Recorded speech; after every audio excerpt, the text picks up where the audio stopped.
बहुत लोग यूट्यूब में भी सुन लेते। ठीक है, हाँ, चलिए शुरू करते हैं। नमस्ते सभी को। आज शुरू करते हैं आज का सेशन, 14वां चैप्टर। लेकिन इससे पहले हम प्रार्थना करेंगे और ओम का उच्चारण करेंगे। आंखें बंद। सभी को आत्मवंदन। Yes. Over to you ma'am Archana ji. लंबी गहरी सांस 3 बार हम प्रणव ओम करेंगे।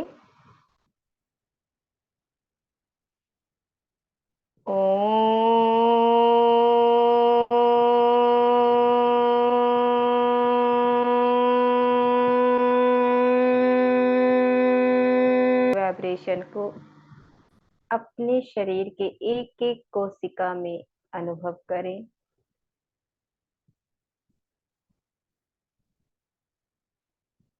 अब सभी लोग अपना हाथ जोड़ लेंगे। हम प्रार्थना करेंगे। वसुदेव सुतन देवं कंस चाणूरमर्दनम् देवकी परमानन्दं कृष्णं वन्दे जगद्गुरुम् कृष्णं वन्दे जगद्गुरुम्। सभी का बहुत बहुत धन्यवाद। थैंक यू मेरे साथ प्रार्थना बोलने के लिए। सभी गुरुजनों को कोटि कोटि प्रणाम। सभी देवी देवताओं को कोटि कोटि नमन। तो चलिए आज का अनुपठन शुरू करते हैं। भगवत गीता का 13वां अध्याय गुण त्रय विभाग योग 9वें श्लोक से आज की शुरुआत करेंगे। सत्वं सुखे संजयति रजः कर्मणि भारत ज्ञानमावृत्य तु तमः प्रमादे संजयत्युत। चतुर्दश अध्याय गुणत्रय विभाग योगः। श्लोक 9। सत्वं सुखे संजयति रजः कर्मणि भारत ज्ञानमावृत्य तु तमः प्रमादे संजयत्युत। Thank you. Thank you ma'am, thank you. अब यहाँ पर है सत्वम। सत्यम मतलब सत्व। सत्व जो 3 गुण होता है ना, सत्व रज और तमो। संजयति मतलब नियुक्त करता है। रजः मतलब रजस। कर्मणि मतलब कर्म में। भारत मतलब हे भरतवंशी, अर्जुन को बोला गया है। ज्ञानम मतलब ज्ञान को। आविर्त्य मतलब ढककर। तू मतलब निसंदेह। तमह मतलब तम। तम गुण जो होता है तमोगुण। संजयति मतलब लगाता है। उत मतलब किंतु। अब इसमें भगवान कह रहे हैं कि जो सत्व गुण है वो सत्व गुण सुख में लगाता है। सत्व गुण आपके अंदर है तो वो सुख लाता है आपके भीतर। सत्व गुण सुख में लगाता है। रजोगुण कर्म में लगाता है। तमोगुण ज्ञान को आच्छादन करता है, मतलब ज्ञान को ढक लेता है और प्रमाद में लगा देता है। इसी 3 गुण से, तमोगुण रजोगुण और सत्वगुण से पूरी सृष्टि चल रही है। और ये ही तमोगुण आपके जीवन में विभिन्न विभिन्न आपको स्टेज में चरण में लेके जाता है। यहाँ पर इन्हीं तीनों गुणों के प्रभाव की चर्चा हो रही है कि ये तीनों गुण हमारे जीवन को कैसे प्रभावित करता है। सत्व गुण क्या करता है? सत्व गुण सुख में लगाता है। और जब मन चंचल होता है तब क्या होते हैं? कर्म होता है। और जब मन शांत होता है तब एकाग्रता होती है। जब मन बिल्कुल शांत होता है तो मन एकाग्र हो जाता है। और जब मन चंचल होता है तब हम कर्म होते हैं। जब जब चित्त एकाग्र होता है तब तब अंदर क्या होता है, अंदर सुख की प्रतीति होती है, सुख मिलता है। अब जैसे देखिए कि चित्त में, मन में इच्छा आई कि हमारे जो मित्र थे, जो बहुत पहले बिछड़ गए थे, अलग हो गए थे, उनसे मिलना है। तो अब क्या होता है, मन व्याकुल हो जाता है कि अरे मित्र से मिलना है, कितना पहले मिला था, अब मिलने का मन हो रहा है। तो आप मित्र से मिलने जाते हैं और मित्र के मिलते ही पहले बेचैनी होती है, मन व्याकुल होता है, मित्र से मिलने जाना है, मित्र से मिलने जाना है। और जब मित्र से मिल लेते हैं तो मन क्या होता है, मन ठहर जाता है। और जैसे ही मन ठहरता है, देखिए बहुत अच्छा यहाँ पे समझने का पॉइंट है कि जैसे ही मन ठहरता है तो क्या होता है, मन के ठहरने से अंदर सुख की प्रतीति होती है, सुख का अनुभव होता है। जो आत्मा है अंदर वो सुख देता है, सुख की प्रतीति होती है, आपको सुख का अनुभव होता है। पहले तो मन बेचैन था, बहुत दिन से बिछड़े हुए मित्र से मिला नहीं, व्याकुल था, मिलने जाना है, मिलने जाना है, ऐसे रट लगी हुई थी। जब मित्र से मिल लिए तो अंदर सुख का अनुभव हुआ, मन ठहर गया। जैसे ही मन ठहरा अंदर सुख की अनुभूति हुई। अब यहाँ पर क्या है, अज्ञानता के कारण धोखा खा जाते। अज्ञानता के कारण क्या लगता है, अरे मित्र से मिला तो बड़ा मजा आया, आनंद आया, सुख की अनुभूति हुई। यहाँ पर अज्ञानता के कारण आपने कारण किसको मिल लिया, बना लिया, मित्र के मिलने को, कि मित्र मिला इसलिए सुख आया, इसलिए मन को अच्छा लगा, अंदर सुख की प्रतीति हुई। पर ऐसी बात नहीं है, मजा अंदर से आता है।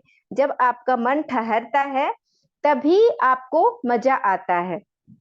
नहीं तो देखिए वही दोस्त है और वो दोस्त अभी मिला और आपको मिलाप के कारण सुख की अनुभूति हो रही थी, लेकिन जब उसी मित्र से लड़ाई हो जाए, झगड़ा हो जाए, टकरार हो जाए, तो वही मित्र जो आपको सुख दे रहा था, जिससे लग रहा था मजा आया, सुख दिया, तो उसी मित्र से फिर क्या कहते हो, आज के बाद तुम अपनी शक्ल मत दिखाना, ऐसे बात करते हो। वही मित्र बहुत बुरा लगने लग जाता है।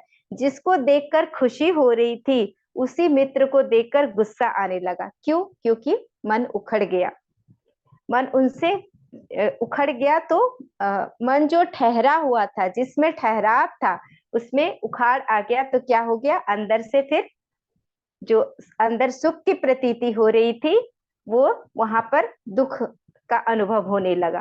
तो ये मन के ठहराव के कारण, आपका जो मन ठहरता है जहां पर, वहां पर सुख की, आपके भीतर से वो सुख निकलता है।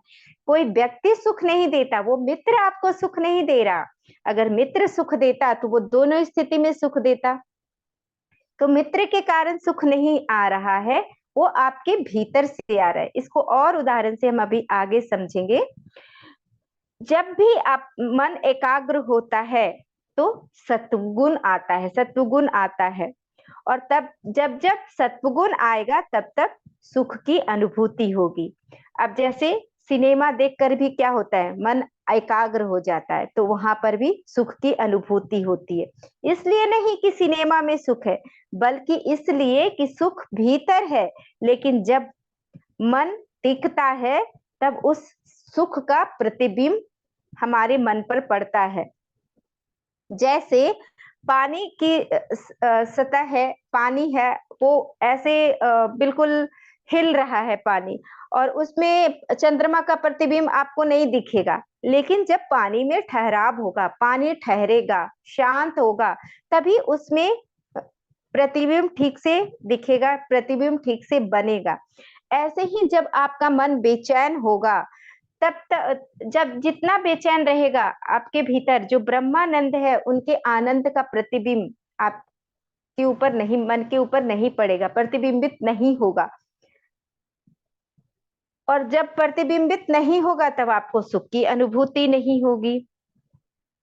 जब मन ठहरेगा तो उस ब्रह्मानंद का प्रतिबिंब आपके मन के ऊपर पड़ेगा और आपको सुख की अनुभूति होगी। तो खाना पीना भोग ये सब के लिए जब भी मन तड़पता है, तब आनंद अंदर ही है, पर हमें लगता है कि नहीं, ये आनंद बाहर है, ये इसको हम बाहर ढूंढते हैं। वस्तु के मिलने पर मन टिका और टिके हुए मन में आनंद की छवि आई। जब कोई वस्तु मिला, तो वस्तु जब मिलता है तो मन टिक जाता है वस्तु के मिलने पर, और जब मन टिकता है तो उसमें आनंद उभरता है, उसमें आनंद आती है। पर अज्ञानता बस हमें धोखा आ जाता है कि यह आनंद बाहर से आया है, लेकिन वो आनंद आपके भीतर से ही आता है। आज तक कोई भी बाहर से किसी को सुख नहीं मिला और ना ही मिलेगा। जब भी मिलता है तो सुख अंदर से ही मिलता है, अंदर से ही सुख मिलता है, आता है। अब इसको हम एक उदाहरण से समझते हैं। इसमें गुरुजी ने बताया हुआ है एक बहुत अच्छा उदाहरण कि एक प्रेमी कहता है कि अगर मेरी प्रेमिका मुझे नहीं मिली तो मैं मर जाऊंगा। हमेशा प्रेमी कहता है कि मेरी प्रेमिका नहीं मिली तो मैं मर जाऊंगा।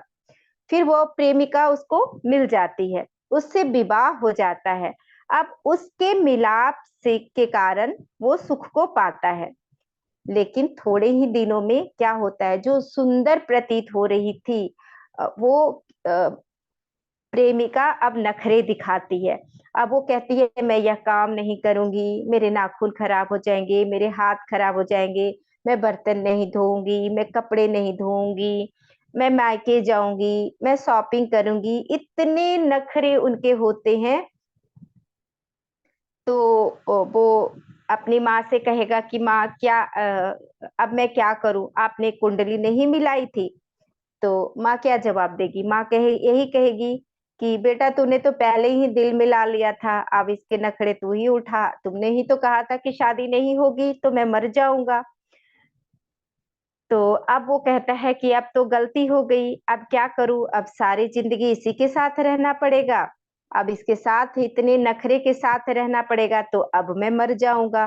तो दोनों ही स्थिति में वो क्या है, मरने की बात कह रहा है कि प्रेमिका अगर मिल गई तो मरने की बात, क्योंकि इतने नखरे उठाने पड़ रहे हैं, और नहीं मिल रही थी तब भी मरने की बात।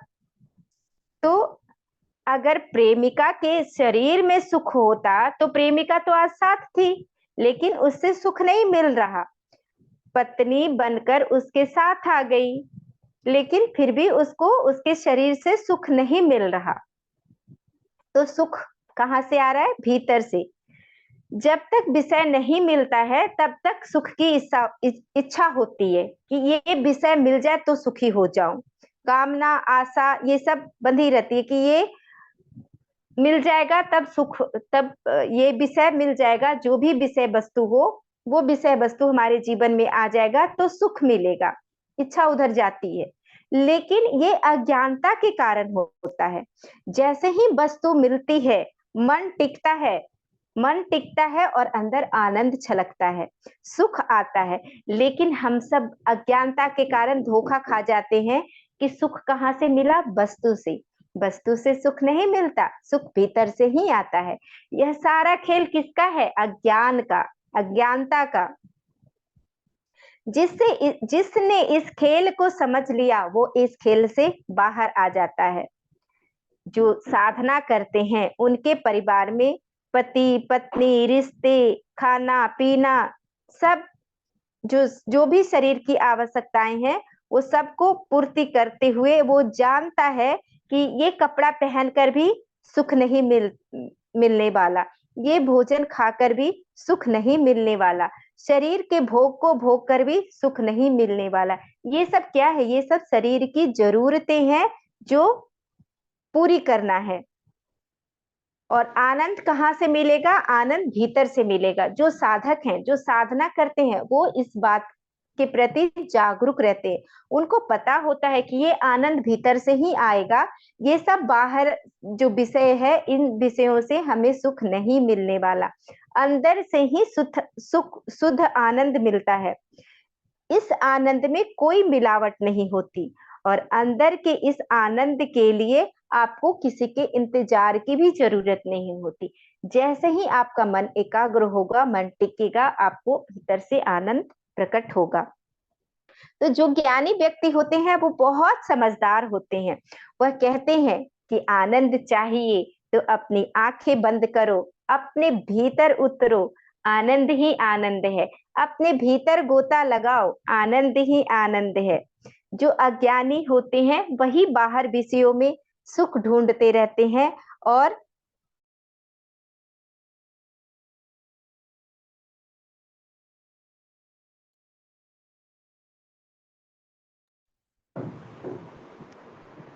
तो जो ज्ञानी व्यक्ति हैं, जो साधना करते हैं, वो बंधन से मुक्त हो जाते हैं, वो बंधन रहित हो जाते हैं। अब बहुत सारे पुरुष हैं जो स्त्रियों की गुलामी करते रहते हैं। किसके लिए? अब उसके शरीर के लिए।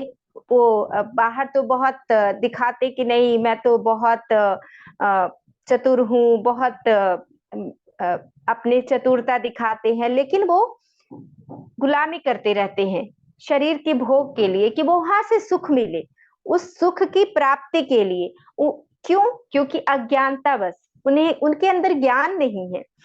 जो ज्ञानी होते हैं, जो साधक होते हैं, जिनको ध्यान का स्वाद लग जाता है, जिनको ध्यान से सुख की अनुभूति हो जाती है, वो ध्यान को अपने जीवन में अपना लेते हैं। और ध्यान कहते हैं, उनको समझ आ जाता है कि विषयों में कोई सुख नहीं, विषयों में कोई भी सुख नहीं है, ये मूढ़ता है।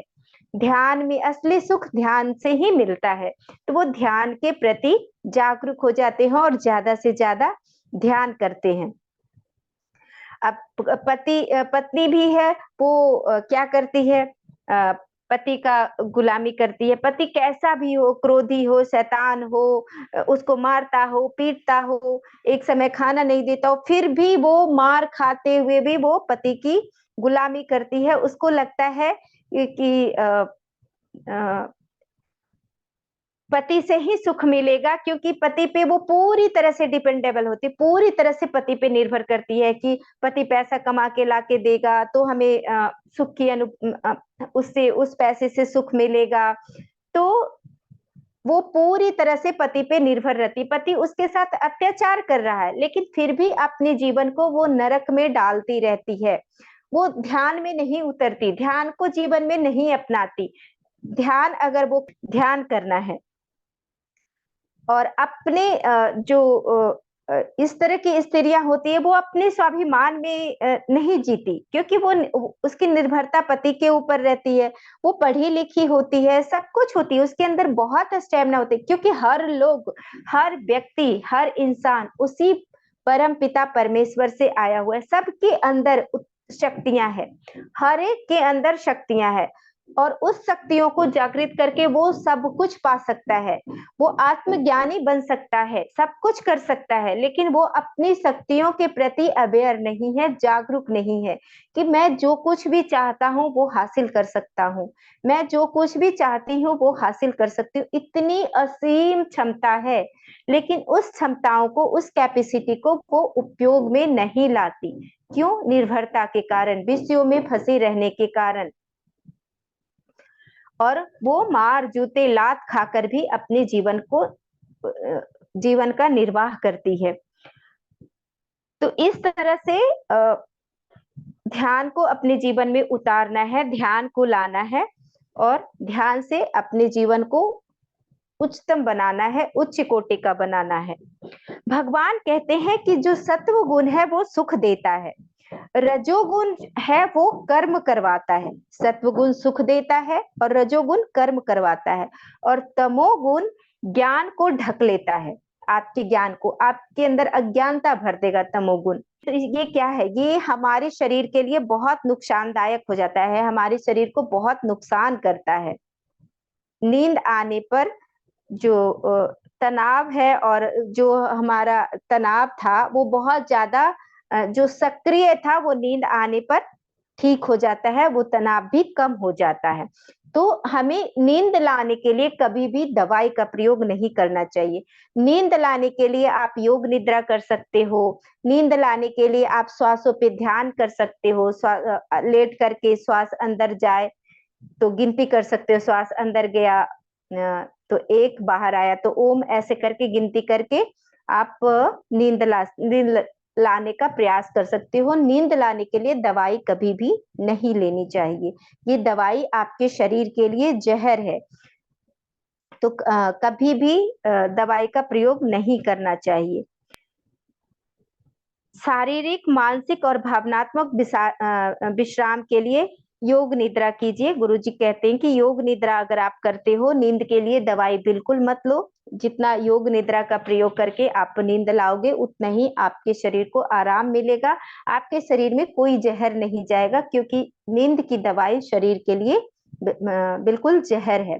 कई लोग शराब पीते हैं अपने को बेहोश करने के लिए। शराब से क्या होता है, बेहोशी आती है, और बेहोशी के कारण क्या होता है, जो भी दुख है वो दिखता नहीं है, पता नहीं चलता, और शराब से आप और बेहोश हो जाते हैं। ऐसे ही तो इंसान बेहोश है और शराब पी पी करके और अपने आप को बेहोशी में डालता है।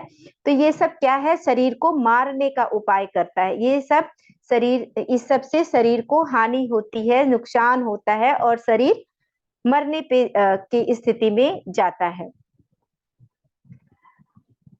तो इस तरह से रजोगुण जो है वो चंचलता देता है, तमोगुण आलस्य देता है, नींद देता है, और तमोगुण कब बढ़ता है, जब रजोगुण और सत्व गुण दब जाते हैं तब तमोगुण बढ़ जाता है।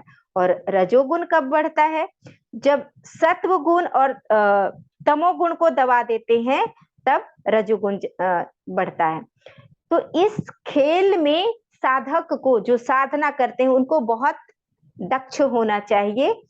इस खेल के प्रति उनको जागरूक होना चाहिए कि किस समय क्या चाहिए, किस गुण का कब उपयोग करना है। देखिए, ये इसी तीनों गुण से पूरा खेल चल रहा है। तो इस तीनों गुण को कब उपयोग में लाना है, ये गुणों का उपयोग करना है कि कब हमें तमोगुण चाहिए, कब हमें रजोगुण चाहिए, और कब सत्वगुण चाहिए। अब जैसे हम सभी ध्यान करना चाहते हैं, तो ध्यान के लिए बैठे हैं और नींद आ रही है, तो इसका मतलब क्या है कि हमें तमोगुण हमारे ऊपर छा रहा है।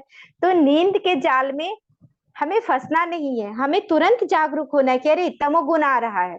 तो तमोगुण आ रहा है, तो तमोगुण उस समय नींद को भगाने के लिए क्या करेंगे, हम अपने श्वास को सक्रिय कर लेंगे, एक्टिव कर लेंगे। आप भस्त्रिका प्राणायाम कर लो, अनुलोम विलोम कर लो, या थोड़ा सा एक्सरसाइज कर लो, अपनी बॉडी को थोड़ा एक्टिव कर लो, भाग लो, या थोड़ा सा दौड़ करके कुछ भी एक्टिव एक्सरसाइज कर लो, क्योंकि आप शरीर को सुविधा दे रहे हो, तभी नींद आ रही है, आलस्य आ रहा है, तमोगुण प्रभावी हो रहा है।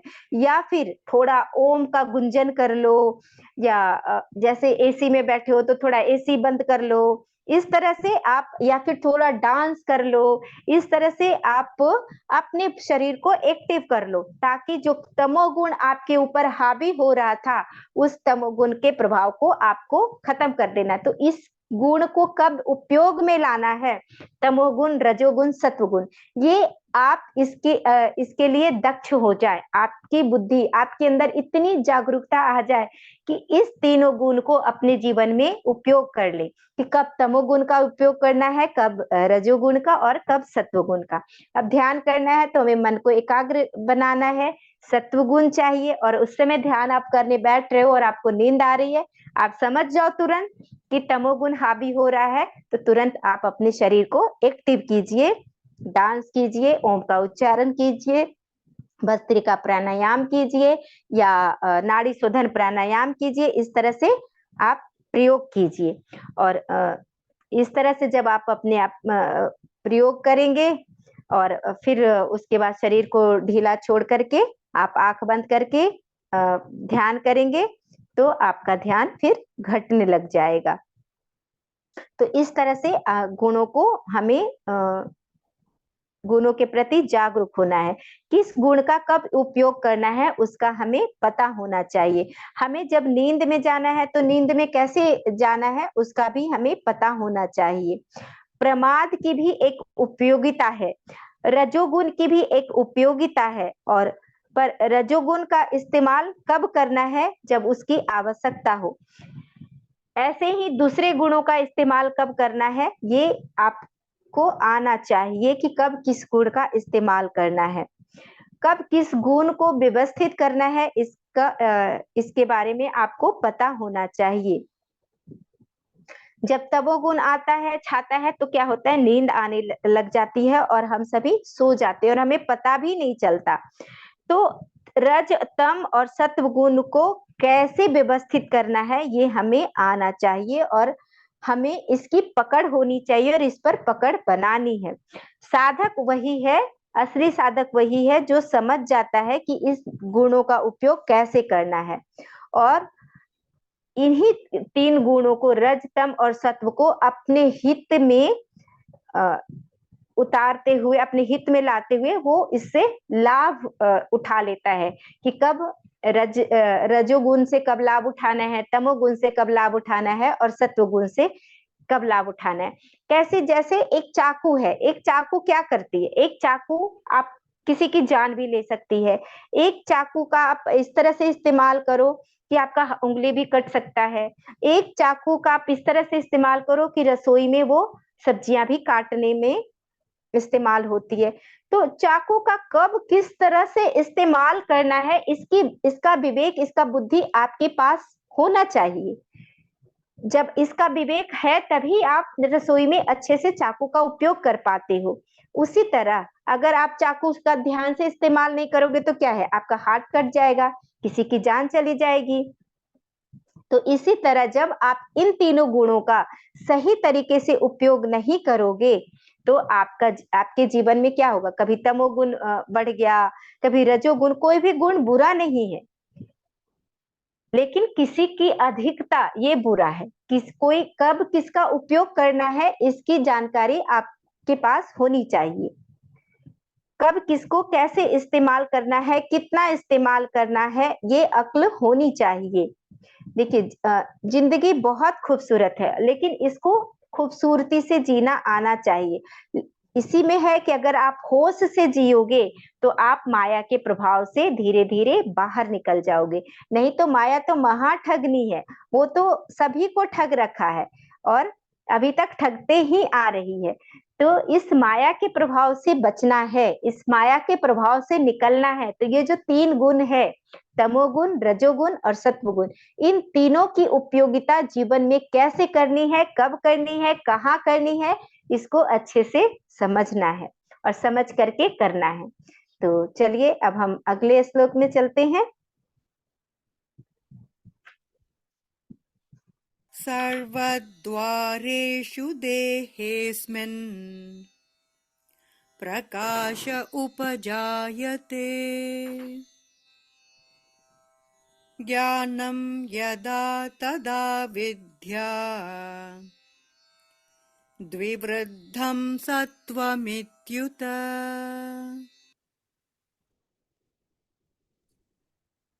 श्लोका 11। सर्वद्वारेषु देहेऽस्मिन् प्रकाश उपजायते ज्ञानं यदा तदा विद्यात् द्विवृद्धं सत्त्वमित्युत। Thank you.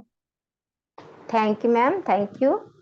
अब यहाँ पर है सर्व द्वारेषु मतलब सब द्वारों में, देहे मतलब शरीर, अस्मिन मतलब इस, प्रकाशः मतलब ज्ञान प्रकाश, उपजायते मतलब प्रदीप्त होता है, यदा मतलब जब, तदा मतलब तब, विद्वात मतलब जान लो, विवृद्धम मतलब बढ़ा हुआ, सत्वम मतलब सत्व,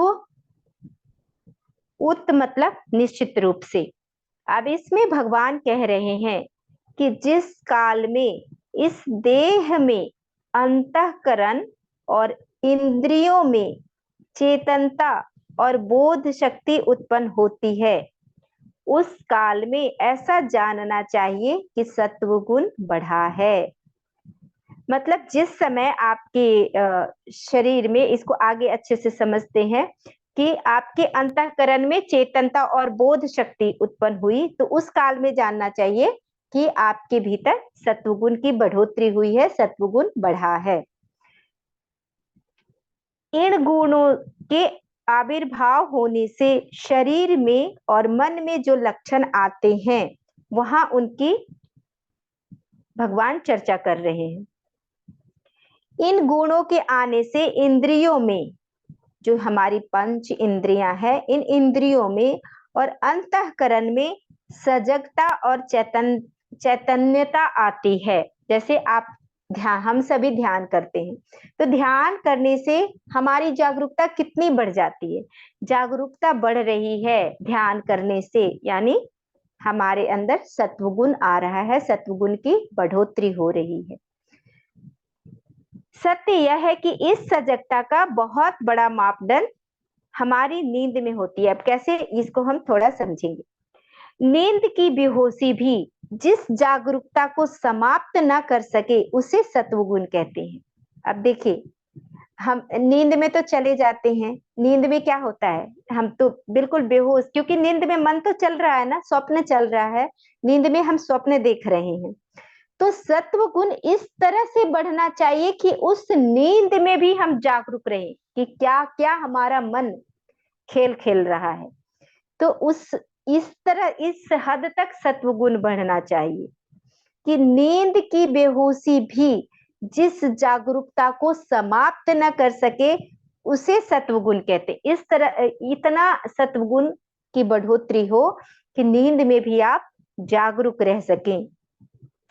सत्वगुण का सिर्फ इतना ही अर्थ नहीं है कि आप सिर्फ व्यवहार काल में, मतलब जागृत अवस्था में ही आप जब तक जागृत रहते हैं उसी अवस्था में आप उसके प्रति अवेयर हो कि हाँ, क्या मन में क्या विचार चल रहा है, मैं क्या बोल रही हूँ, कौन से शब्द का प्रयोग कर रही हूँ, कहाँ बोलना चाहिए, कहाँ बैठना चाहिए, कहाँ क्या व्यवहार करना चाहिए, इन सब के प्रति सिर्फ जागृत अवस्था में जागरूक रहना, ये सत्वगुण नहीं। सत्वगुण का मतलब कि आप निंद्रा अवस्था में भी जागरूक हैं, इतना सत्वगुण आपके भीतर होना चाहिए, बढ़ोतरी होनी चाहिए कि गहरी नींद में भी आप जान रहे हो कि आप गहरी नींद में हैं। स्वप्न आए तब भी आप जान रहे हो कि ये स्वप्न चल रहा है, आप स्वप्न में हो, आप स्वप्न में हैं। इस तरह इतना सत्वगुण आपके भीतर बढ़ जाए, सिर्फ कल्पना नहीं, आपका साक्षी, आपका जो साक्षी पना है, आपका जो साक्षित्व है वो बढ़ जाए कि आप साक्षी भाव से देख रहे हो, या आपका अनुभव हो जाए। आप गहरी नींद में भी होशपूर्ण हो जाओ, तभी आप मृत्यु को भी जीत पाओगे, तभी आप मृत्यु को भी घटते हुए देख पाओगे कि मृत्यु घट रही है। तो इसलिए इस तरह से आपको इतना जागरूकता बढ़ाना है कि नींद में भी आप होशपूर्ण रहें कि ये नींद है, ये स्वप्न चल रहा है। अंतःकरण और इंद्रियों में चेतनता रहती है और बोध शक्ति उत्पन्न होती है। तो बोध शक्ति का क्या अर्थ है? बोध शक्ति का अर्थ है जानना। आप जान रहे हो, आप समझ रहे हो, आपको प्रतीत हो रहा है। जानने की क्षमता का उदय भी इसी चैतन्यता, इसी जागरूकता में होता है। और जब ऐसा हो रहा है तब जाने कि इस काल में मेरा सत्वगुण जागृत हो रहा है, तब जानिए कि मेरे सत्वगुण जागृत हो रहा है, सत्वगुण बढ़ रहा है। जब तक सत्वगुण जागृत नहीं है तब तक चैतन्यता नहीं आएगी। इसलिए सत्वगुण को ज्यादा से ज्यादा बढ़ाना है, तभी चैतन्यता आएगी। जब तक चैतन्यता नहीं आएगी तब तक बोध नहीं जगेगा, तब तक आप नहीं जान पाओगे कि क्या हो रहा है, तब तक अंधकार में जीवन है, आप अंधकार में ही हो। ये दोनों परस्पर एक दूसरे से जुड़े हुए हैं। देखिए कितना सुंदर बताया गया है। तो हम सबको इसके प्रति अवेयर होना है, जागरूक होना है और ज्यादा से ज्यादा ध्यान करना है। जितना ज्यादा ध्यान करेंगे, जितना ज्यादा आप अपने भोजन के प्रति, अपने मन के प्रति, विचारों के प्रति अवेयर रहेंगे, जितना ज्यादा ध्यान साधना बढ़ाएंगे, उतना ज्यादा आपकी चैतन्यता बढ़ेगी, उतना ज्यादा जागरूकता बढ़ेगी, उतना ज्यादा सत्वगुण बढ़ेगा। और सत्व गुण को और ज्यादा बढ़ाने के लिए आपको अपने भोजन के प्रति, अपने खान पान के प्रति बहुत जागरूक रहना पड़ेगा। क्या खाना है, कब खाना है, कितना खाना है, जितना इसके प्रति आप जागरूक रहेंगे, खाने से पहले 10 बार सोचिए कि क्या अभी मुझे भूख है, क्या ये मन के द्वारा प्रेरित हो रहा है, क्या मुझे खाने की आवश्यकता है, क्या ये मेरे शरीर के लिए जरूरी है, क्या ये जो भोजन मैं अपने अंदर उतारने जा रहा हूँ या जा रही हूँ, ये मेरे शरीर को कितना स्वस्थ रखेगा। इस बात के प्रति अवेयर रहिए, जागरूक रहिए। खाने से पहले 10 बार, भोजन को अंदर उतारने से पहले 10 बार सोचिए। कुछ विचार मन में आया उसके प्रति सोच सोच के सोचिए।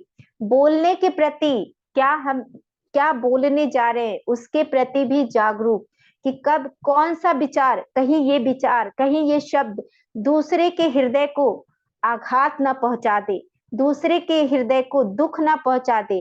तो सोच समझ करके बोलना है, उचित समय पे उचित शब्दों का प्रयोग, उचित समय पे उचित भोजन करना है। अपने शरीर के स्वास्थ्य को देखते हुए क्या आपके लिए जरूरी है, क्या आपके शरीर के लिए जरूरी है, आपको कितना भूख है, इतना ज्यादा ना खा ले स्वाद के कारण कि आपका पेट हैवी भारी लगने लगे, आप के ऊपर तमोगुण छाने लगे है। तो आप जितना सात्विक भोजन करेंगे उतना आपका मन सत्वगुण में आएगा, उतना आपके भीतर सत्वगुण का विकास होगा। और जितना सत्वगुण विकसित करेंगे अपने भीतर, उतना ज्यादा चैतन्यता आपके भीतर बढ़ेगी, जागरूकता आपके भीतर बढ़ेगी और आप जागरूक होते जाओगे। धीरे धीरे धीरे आप आत्मज्ञानी होते चले जाओगे और आप धीरे धीरे फिर अपने प्रयास से बोध कर लोगे अहम ब्रह्मा अस्मि का। तो इसी के साथ मैं अपने वाणी को विराम देती हूँ। आप लोगों ने इतने प्रेम से और इतने धैर्यपूर्वक मुझे सुना, इसके लिए बहुत बहुत धन्यवाद। Thank you so much. बहुत बहुत धन्यवाद अर्चना जी।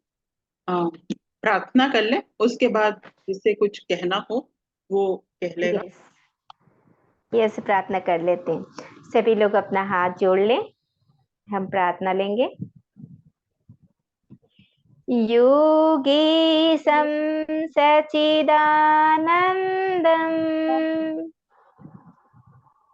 वासुदेवं व्रजप्रियम् धर्म संस्थापकं वीरं कृष्णं वन्दे जगद्गुरुम् कृष्णं वन्दे जगद्गुरुम्। थैंक यू सो मच मेरे साथ प्रार्थना बोलने के लिए। सभी का बहुत बहुत धन्यवाद। सभी के भीतर बैठे उस परमात्मा तत्व को सब कोटि कोटि नमन। आपको भी बहुत बहुत धन्यवाद मैम, इतना अच्छा ज्ञान देने के लिए। बहुत बहुत धन्यवाद अर्चना जी। मैं बस वो जो पहला जो श्लोक था 10वां, जिसमें उसमें जब आप मतलब भगवान श्री कृष्ण तीनों तम, रजस और सत्व गुण के बारे में बता रहे थे, तो तब लगा कि जैसे खाने के बारे में सही आपने बताया, लेकिन ये जो कुछ रजस राजसिक तत्व आज के जमाने में ये भी हैं जो मतलब जैसे हम इंस्टाग्राम पर लगे रहते हैं या सीरियल की आदत है। मतलब हर एक जो क्या कहेंगे, हर एक समय के अनुसार हमें अपने रजस के जो आदतें हैं, सिर्फ खाना ही नहीं बल्कि देखना, सुनना, गॉसिप करना, मतलब वो सभी चीजों के बारे में भी सजग रहेंगे, तो तभी हमारा सत्वगुण और राजसिक गुण जो है वो समय समय पर बलवान होगा, वरना हम इसी उलझन में रह जाएंगे। मतलब खाने पीने के अलावा बाकी चीजों में भी ध्यान देना है, ऐसे मेरे मन में आ यस, बिल्कुल सही बोला अनुराधा जी, बिल्कुल सही। हमें पांचों इंद्रियों पे के प्रति जागरूक रहना है कि किस इंद्रिय से हम क्या ले रहे हैं अपने भीतर। तो बहुत बहुत धन्यवाद मंजू जी और रीता, मंदुरेल आपके आने का। और सब शामिल होते हैं तो कुछ अलग सी एक ऊर्जा होती है। और बहुत बहुत धन्यवाद। फिर आगे मिलते रहेंगे और आगे भी चर्चा करेंगे। यस, देखिए अर्चना आज जी, हमने thank you. कितना अच्छा सीखा कि तमोगुण, रजोगुण और सत्वगुण तीनों गुणों का कैसे उपयोग करना है अपने जीवन में, किस तरह से उपयोग करना है। तो ये बहुत ही सुंदर, मुझे भी नहीं पता था, तो ये मैंने भी सीखा कि ये कैसे उपयोग करना है। कि जब हम ध्यान करने बैठते हैं तो कई बार नींद आने लग जाती है, नींद में हम चले जाते हैं। तो जैसे ही आप नींद में जाओ, क्या करना है, डांस कर लेना है या अपनी सांसों को एक्टिव कर लेना है, भस्त्रिका कर लो, कोई प्राणायाम कर लो, उसके बाद ध्यान करो। तो इस तरह से कैसे तीनों गुणों का उपयोग करना है और कैसे अपने भीतर सत्व गुण बढ़ाना है, ये बहुत ही इम्पोर्टेंट चीज आज हमने सीखा। सभी साधक के लिए ये बहुत ही महत्वपूर्ण है, जो भी ध्यान करते हैं, साधना करते हैं। तीनों में बैलेंस बना के रखना जो है वो ज्यादा यस, जरूरी है। थैंक यू अर्चना मैम, बहुत अच्छा, बहुत सुंदर से आपने समझाया। Thank you. Thank you. Thank you Rita ma'am, thank you सभी को, Archana Thank you, ji, Archana ji, thank you, बहुत Thank अच्छा you. लगा। Thank you so much. Thank you.